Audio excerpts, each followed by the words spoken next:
Deus tem me despertado nesta hora final para alertar a igreja de um perigo eminente que está ocorrendo sorrateiramente em nossas igrejas e nós não estamos percebendo. Hoje você vai perceber que mais de 50% da igreja evangélica está sofrendo um envenenamento espiritual. E você vai perceber que se você estiver sendo envenenado, Deus tem um antídoto contra este veneno. Abra sua Bíblia em 2 de Pedro, capítulo de número 2, verso 1. Assim como no meio do povo surgiram falsos profetas, assim também haverá entre vós falsos mestres. Preste atenção nisso aqui que eu vou ler agora.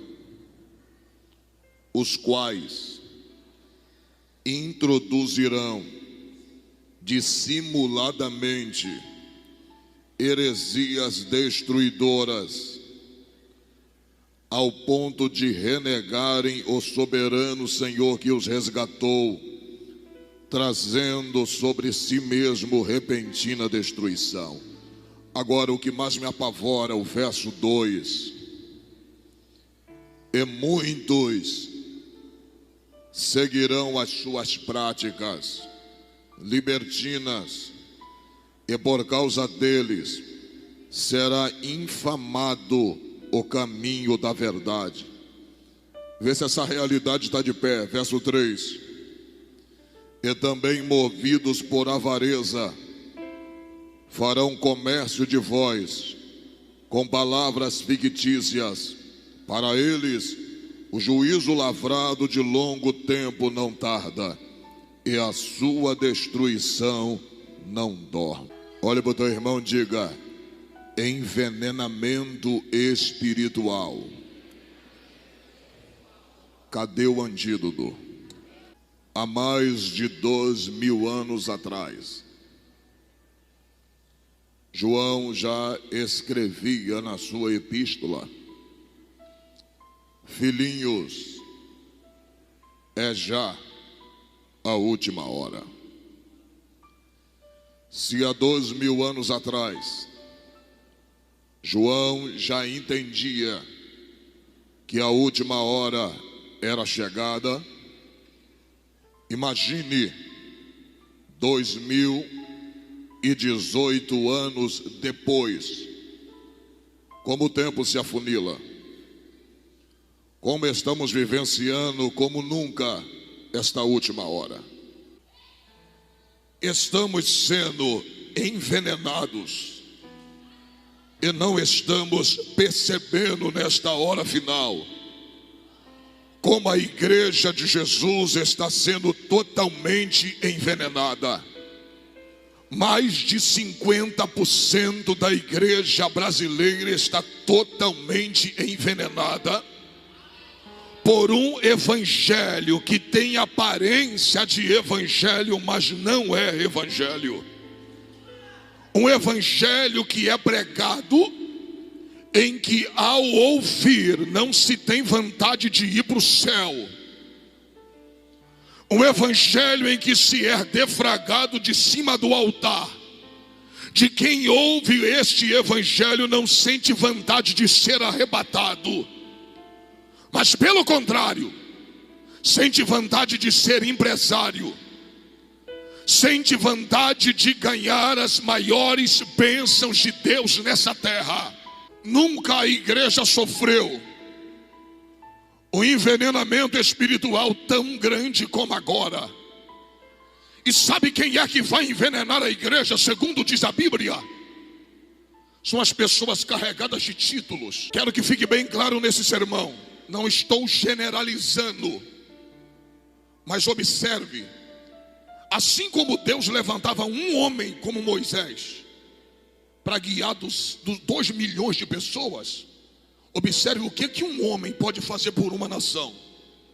Se um homem tem poder de guiar 2 milhões de pessoas na direção de Deus, um homem também pode destruir os 2 milhões. Tudo vinha do líder.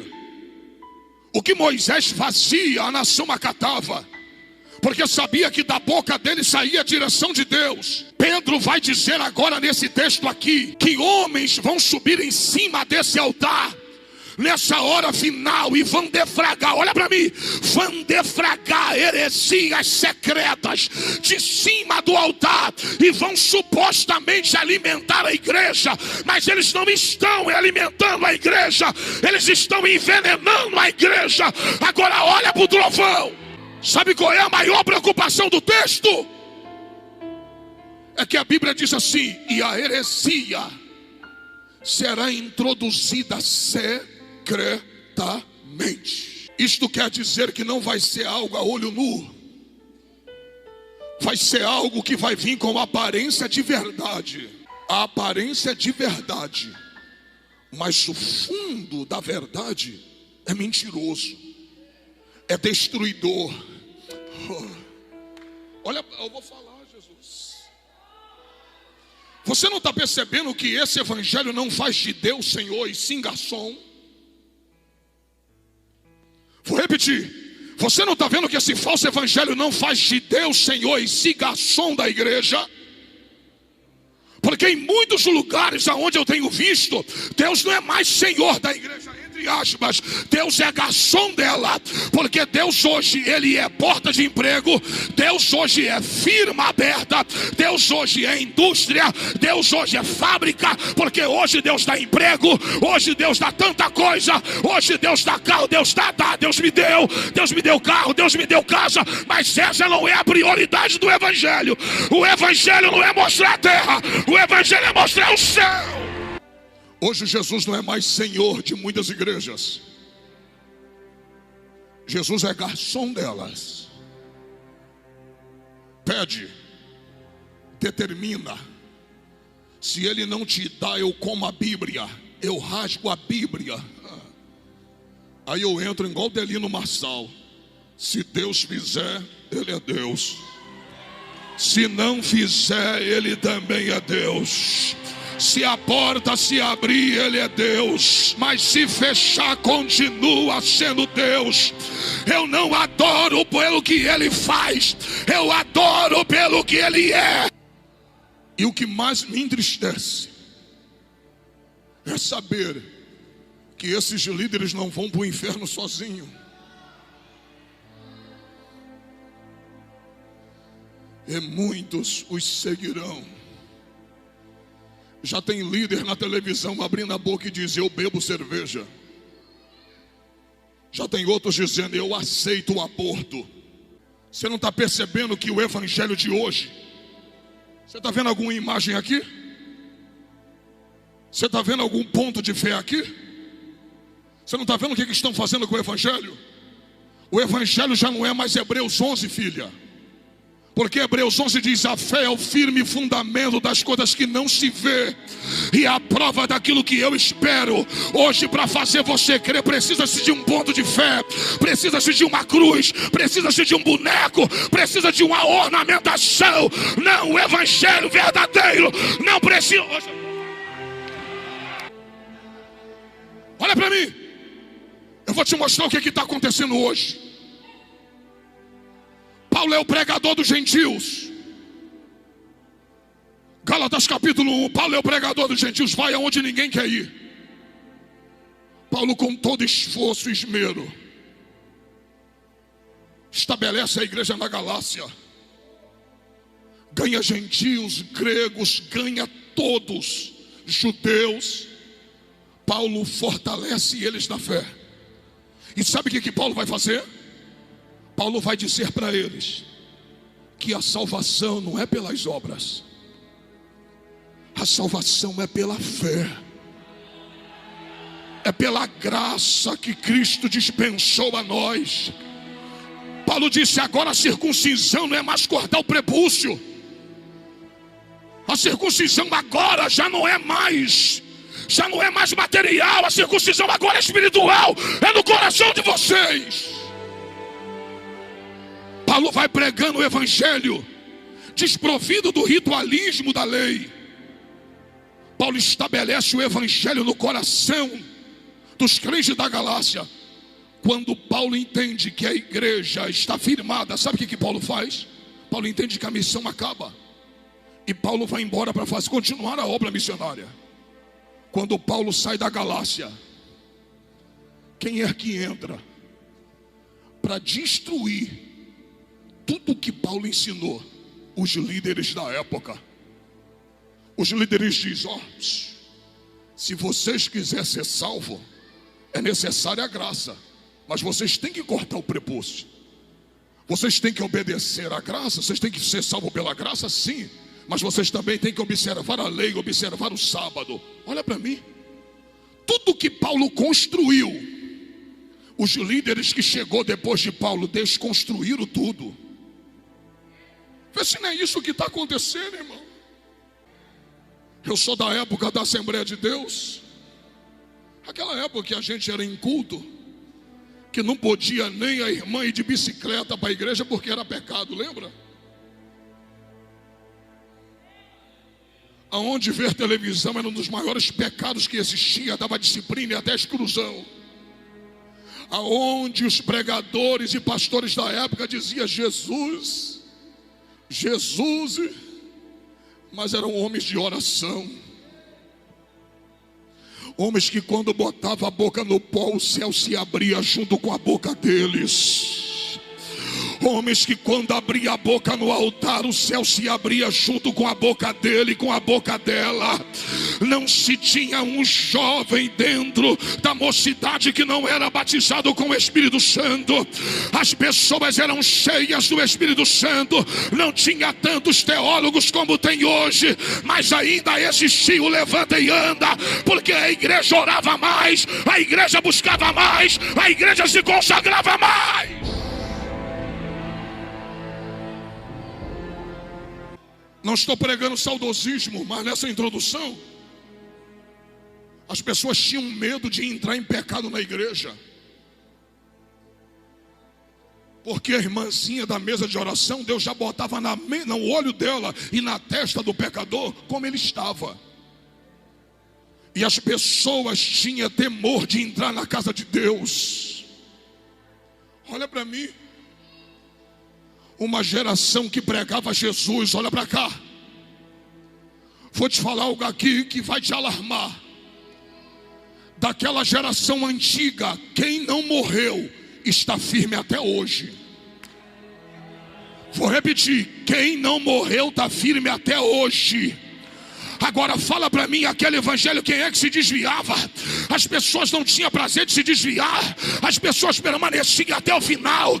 Podia falar o que quiser, blasfemar contra elas era motivo de alegria, porque elas sentiam alegria em ser perseguida como servo e serva do Senhor. Hoje não, esse evangelho moderno, ninguém pode dar um sorriso para ele, ninguém pode falar algo dele, que ele já quer entregar credencial, quer ir embora, sair da igreja. Que evangelho é esse?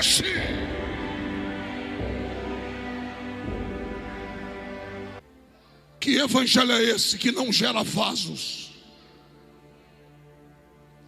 Um evangelho que gera crentes cristais, porque não pode dar um sorriso para ela de canto, não pode ter o nome dela envolvido em fofoca, que já quer se desviar e sair da igreja.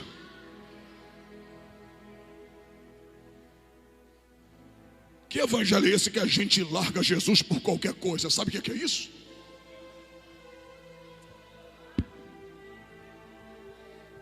É um evangelho sem Cristo, onde Cristo não é o centro do evangelho. Olha para mim, varão, essa nova geração está desconstruindo tudo que essa geração passada construiu. Essa nova geração, para ter igreja cheia, hoje olha para cá, as igrejas, eu falo sem medo de errar, porque já rodei esse Brasil várias vezes pregando ele todo. As igrejas estão cheias de gente vazia. Vou repetir, as igrejas estão cheias de gente vazia. Aí vem Paulo dizendo assim, após saber o que os líderes estão fazendo com os crentes que ele doutrinou, e vem Paulo dizendo: admiro-me que tão depressa passaste deste evangelho verdadeiro para um outro evangelho que não é outro. Mas entraram alguns no meio de vós e distorceram tudo que eu preguei. Aí Paulo quebra a banca dizendo: ainda que eu, vou falar, ou um anjo do céu pregue outro evangelho, a qual eu já estou pregando, seja maldito. Agora pega, Paulo está dizendo: eu estou pregando Cristo, eu estou pregando salvação, eu estou pregando arrependimento, eu estou pregando santidade. Sabe o que Paulo está dizendo? Ainda que eu ou outro, um anjo do céu, pregue outro evangelho, a não ser esse que eu estou pregando, seja maldito. Paulo está dizendo: se um dia eu mudar a mensagem, seja eu maldito. Acabou, glória a Deus agora, né?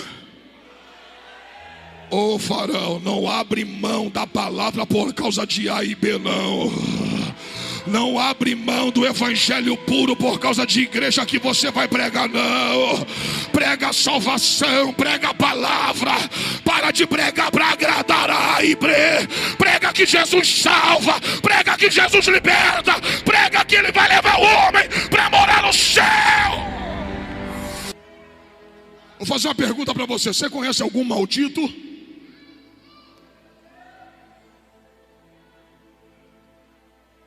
Todo pregador que deixa de pregar Cristo, que deixa de pregar santidade, obediência,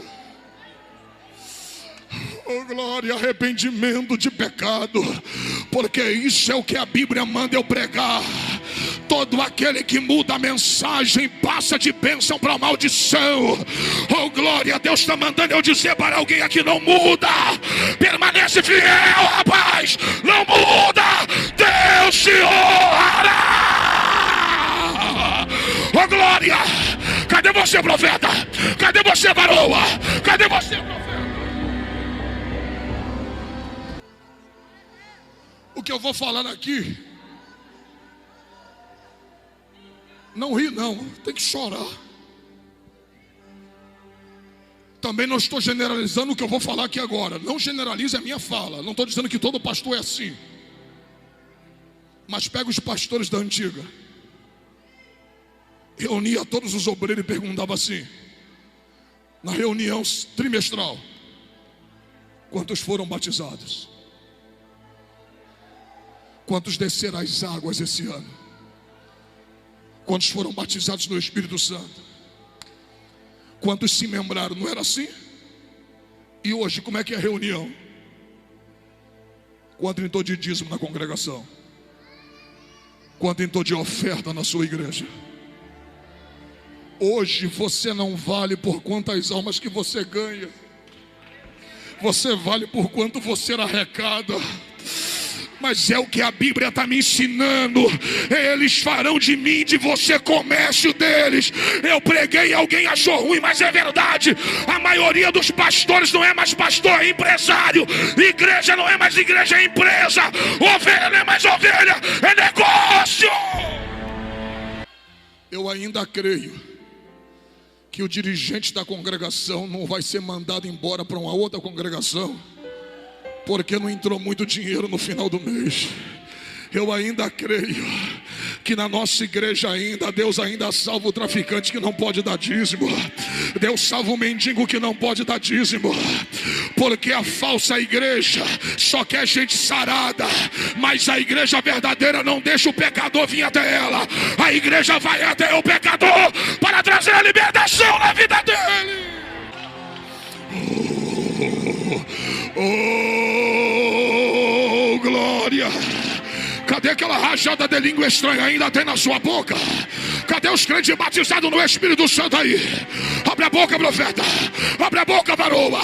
Eu vim aqui hoje debaixo da orientação do Espírito Santo. Deus falou comigo: eu vou restaurar a noiva. Eu vou restaurar a noiva. Eu vou restaurar a noiva.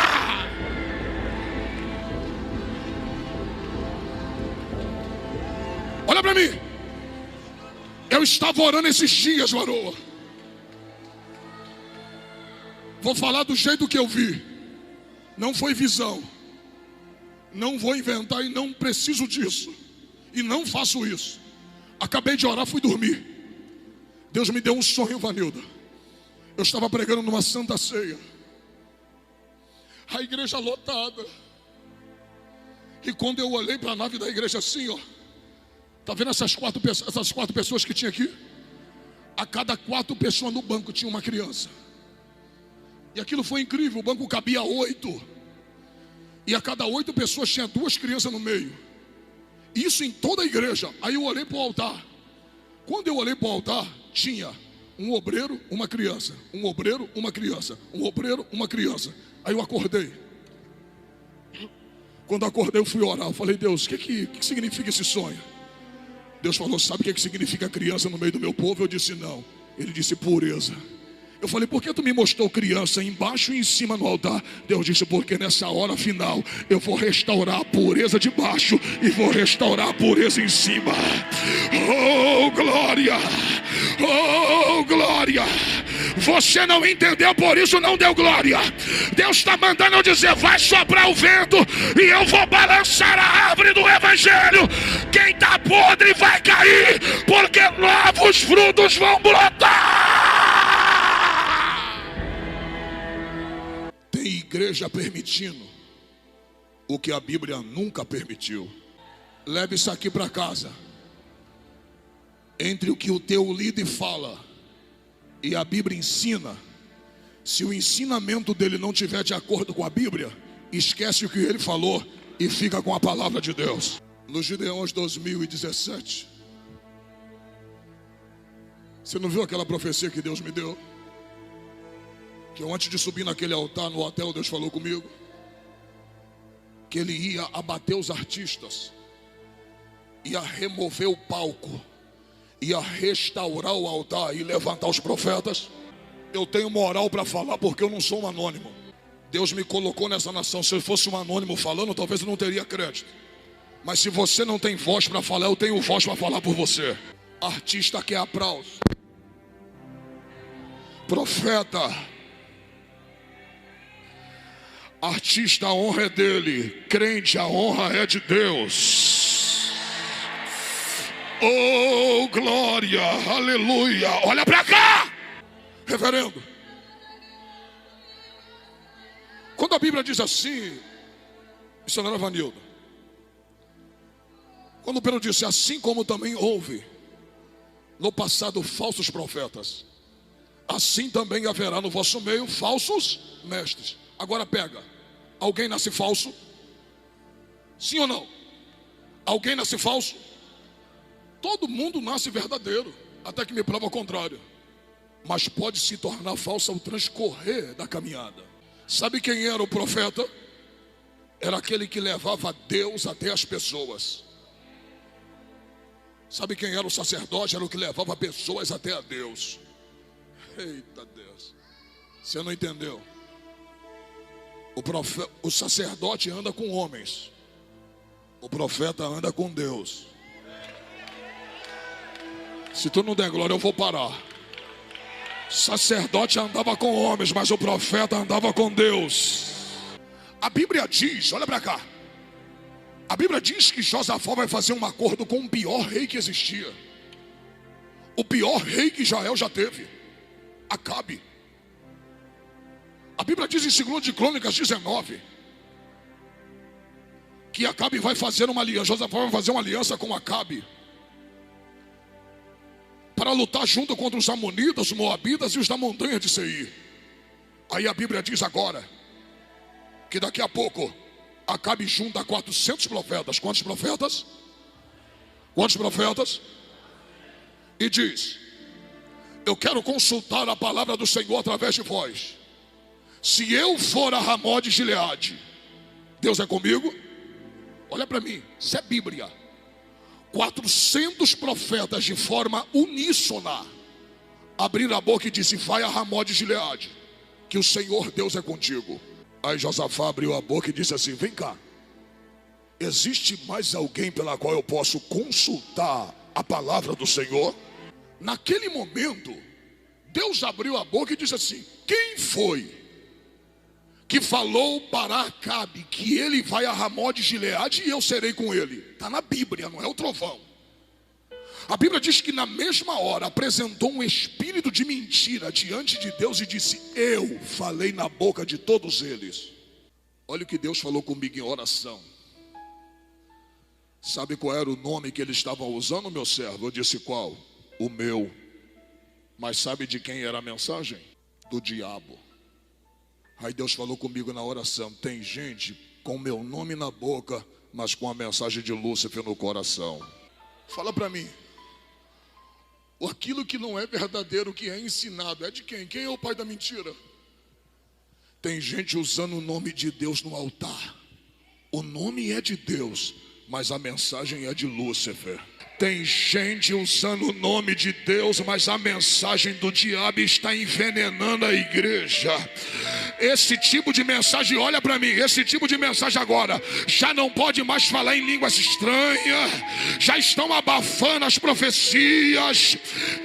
A maioria das igrejas do Brasil, olha para mim, a maioria das igrejas do Brasil hoje tem parece diácono, mas não é. Tem um diácono da subida da escada aqui e outro lá, fica na frente do altar. Sabe para quê? Porque se for um profeta profetizar, o segurança bota a mão no ombro dele e vai falar o quê? Se for falar contra o líder da igreja alguma coisa, desce, vai lá para o gabinete, vai lá para o banheiro. Agora é engraçado, não deixa um profeta subir, mas deixa um homossexual cantar. Eu não estou falando de gente lá de fora. Eu estou falando de gente que aceitou Jesus e não quer largar a prática que levava lá fora. Eu falei de homossexual, você calou? Amo todos eles, todos, amo todos, inclusive conheço alguns. Falo com ele, igual chegou uma menina perto de mim esses dias, lésbica. Falou: vim ouvir o senhor porque o senhor é bênção, eu gosto de ouvir a verdade. Eu falei: você gosta mesmo? Então posso te falar a verdade? Eu falei: ela pode. Eu falei: jovem, você está com o cabelinho curtinho, você está igual homem. Ela é. Eu falei: você apertou os seios, você está com um peito de homem. Ela falou: é. Eu falei: você está de bermuda, parece homem. Ela falou: é. Eu falei: você está com uma camisa aqui igual de homem. Ela disse: é mesmo. Eu falei: seu sapato é igualzinho de homem.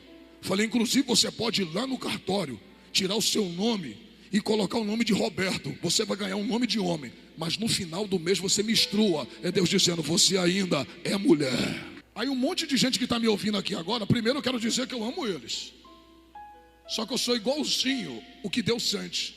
Deus ama o macumbeiro, mas não ama a macumba. Deus ama o traficante, mas não ama o tráfico.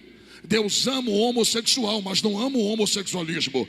Deus ama a lésbica, mas não ama o lesbianismo. Eu sou igualzinho o que Deus sente. Eu vou te mostrar o que esse falso evangelho produz. Produz isso aqui que você está vendo. Alguns ficou recatados, sabe por quê? Porque para falar alguma coisa contra o movimento, a maioria tem medo. Ninguém posta alguma coisa falando do movimento LGBT. Sabe por que não posta? Porque tem medo de tomar um processo. Agora postam quando um pregador cai, compartilha quando alguém peca. Você sabia que falar de crente dá inferno? Falar do movimento só dá processo, mas falar de crente dá inferno. Você está com mais medo de tomar um processo do que ir para o inferno. Aconteceu um episódio agora no Brasil, e eu fui dar uma olhada no YouTube. Eu estava vendo meus vídeos e apareceu a chamada. E eu olhei para ver se tinha um pai de santo falando mal do evangélico. Não tinha. Eu olhei, eu vi se tinha pelo menos um sambista falando mal do evangélico. Não tinha ninguém no canal. Eu não via ninguém, um centro espírita com um canal falando mal de um evangélico que pecou. Olhei todos os canais, sabe quem era todos eles? Supostamente crentes. Vai no YouTube, vai no Facebook. Já viu centro espírita falar mal de outro centro? Já viu macumbeiro falar mal de outro macumbeiro no Facebook? Você nunca viu. Já viu muçulmano falar de outro muçulmano no Face? Você nunca viu. Agora já viu crente falar de crente? Vou te mostrar se você é fofoqueiro ou se você é caluniador. Sabe qual é a diferença de fofoca e calúnia? Fofoca é quando você prolifera aquilo que é verdade, mas em tom de que todos fiquem sabendo. Isso é fofoca. É quando você fala algo verdadeiro que aconteceu, mas em tom de espalhar a verdade. Mas uma verdade que prejudica aquele que está sendo atingido pelaquela verdade. E sabe o que é caluniador? É aquele que fala algo de uma pessoa que ela não fez. Então quem é você? Caluniador ou fofoqueiro? Se eu fosse você, eu tinha vergonha de postar algo no teu Facebook que não louva a Deus. Eu fui ler os comentários, Vanilda. Sabe o que estava escrito? Os ímpios dizendo assim: para mim estar para a igreja para ser isso aí, eu prefiro ficar tomando meu chopp. Você não entende. Mas quando você fala mal de alguém, você não está prejudicando ele. Você está prejudicando o evangelho de Jesus. Você está impedindo que outras pessoas entrem lá. Mas eu tenho certeza que Deus vai levantar uma geração que não vai enfiar a faca em quem caiu, mas vai levantar quem prostrou, quem está prostrado, derrubado. É uma geração nova. Antes de Deus permitir que Acabe morresse, Deus disse: eu vou te dar uma chance, não vá. Se tu ficar eu te poupo, se tu ir eu deixo você morrer. Deus está mandando eu falar para alguém aqui: estou te dando uma chance. Pare de fazer o que você está fazendo. Pare de fornicar. Casa logo. Para de estar na igreja e daqui a pouco está dançando o carnaval. Uma hora está na igreja, outra hora está dançando a música da Anitta.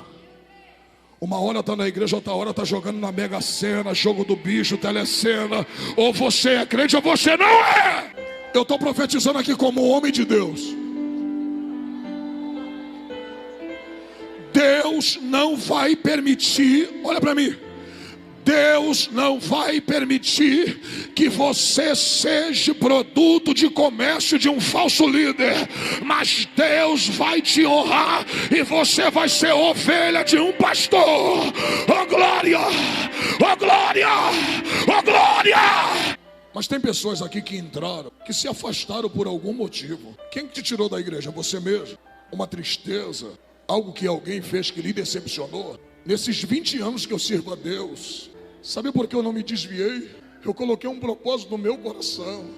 Eu disse: aconteça o que acontecer, Jesus, eu vou olhar só para ti. Mas eu não sei porque você se afastou, mas eu sei porque você veio aqui. Se eu perguntar a qualquer um aqui que é desviado, se eu perguntar assim: qual foi o teu primeiro namorado? Pode ter 60 anos que ela lembra, ou ele lembra, a primeira namorada ou o primeiro namorado. Sabe por quê? Se você, ao namorar um homem ou uma mulher, não esquece dela, imagine quem experimenta Deus. Você não esquece. Ei, Jesus quer salvar a sua vida aqui hoje. Ele quer tirar o seu nome do livro da morte e quer escrever hoje o seu nome no livro da vida.